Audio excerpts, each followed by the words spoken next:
Bismillahirrahmanirrahim. Assalamualaikum warahmatullahi wabarakatuh. Perkenalkan, kami dari kelompok 5 yang beranggotakan saya sendiri dari Irawan, dan yang kedua Leni S. Maulani, yang ketiga Nining Widianti, yang keempat Rizka Aulia Ardiani. Di sini kami akan menjelaskan tentang sistem sirkulasi. Sebelum lebih jauh membahas mengenai sistem sirkulasi, di sini kita akan membahas mengenai komponen-komponen darah terlebih dahulu.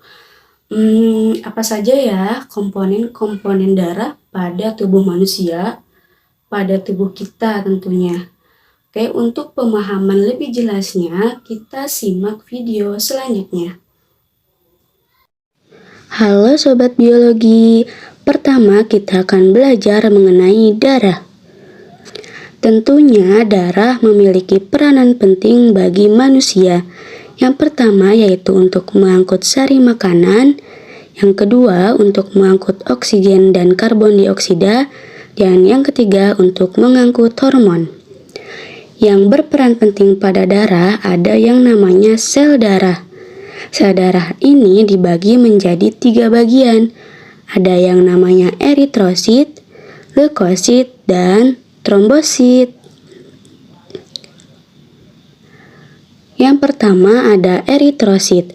Eritrosit ini adalah sel darah merah yang bertugas membantu membawa oksigen dari paru-paru ke seluruh tubuh.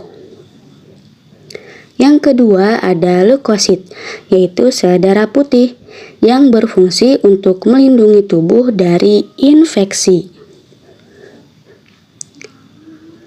Dan yang terakhir ada yang namanya trombosit yang berfungsi untuk pembekuan darah pada manusia.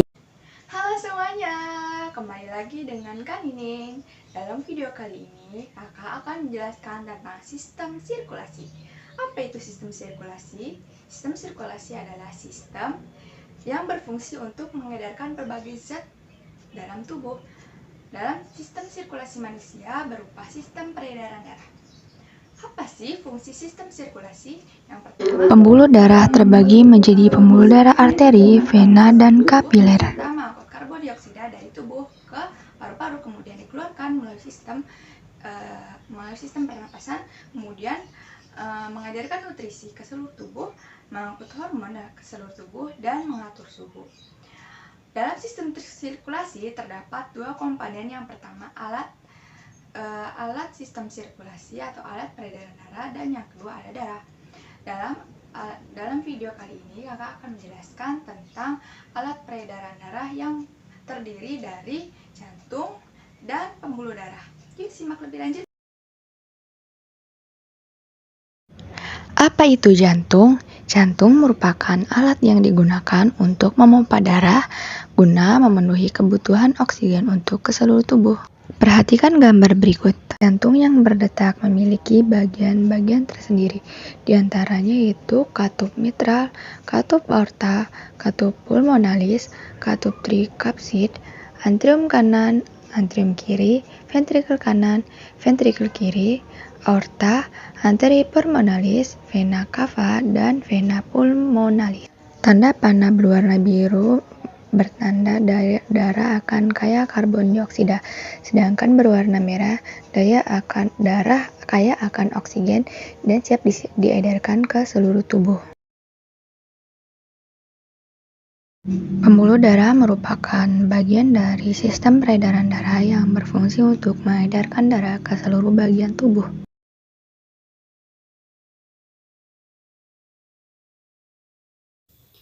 Oke, selanjutnya kita akan membahas mengenai mekanisme pada sistem sirkulasi. Ada 2 mekanisme ya, ada sistem peredaran darah besar dan sistem peredaran darah kecil. Oke, untuk materi lebih jelasnya kita simak video selengkapnya. Peredaran darah manusia termasuk peredaran darah tertutup dikarenakan darah selalu beredar di dalam pembuluh darah. Setiap beredar, darah juga melewati jantung 2 kali sehingga disebut peredaran darah ganda. peredaran darah ganda ini dibagi lagi menjadi dua. Ada peredaran darah kecil dan peredaran darah besar. Untuk peredaran darah kecil itu identik dari jantung, kemudian menuju ke paru-paru dan kembali lagi ke jantung. Nah, lalu bagaimana ya skema lebih lengkapnya?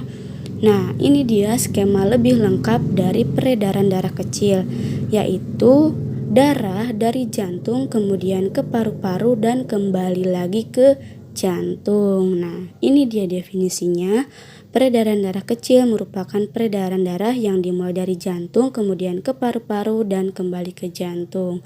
Ini untuk mekanisme peredaran darah kecil dari bilik kanan kemudian kembali ke serambi kiri.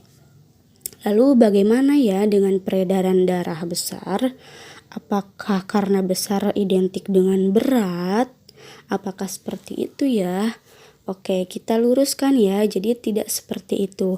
Peredaran darah besar yaitu peredaran darah yang dimulai dari jantung ke seluruh tubuh lalu kembali lagi ke jantung. Ini dia definisinya. Jadi peredaran darah besar adalah peredaran darah dari jantung ke seluruh tubuh lalu ke jantung lagi. Ini untuk mekanismenya dari bilik kiri, aorta, seluruh tubuh kecuali paru-paru ya, karena paru-paru itu termasuk peredaran darah kecil. Nah, seperti itulah perbedaan dari peredaran darah kecil dan peredaran darah besar. Nah, ini untuk skema lengkapnya ya. Saya Rizka Ardiani dengan NIM 1908106774. Di sini saya akan menjelaskan mengenai gangguan-gangguan yang terdapat pada sistem sirkulasi. Yang pertama itu ada aterosklerosis dan penyakit arteri koroner. Jadi, penyakit ini dikenal sebagai pengerasan arteri. Terjadi ketika plak menumpuk di dinding arteri dan akhirnya menghalangi aliran darah. Plak tersebut terbentuk dari kolesterol, lemak, dan kalsium. Penyakit arteri koroner ini menunjukkan bahwa penumpukan plak di arteri telah menyebabkan arteri menyempit dan mengeras. Hal ini membuat bekuan darah beresiko menyumbat arteri.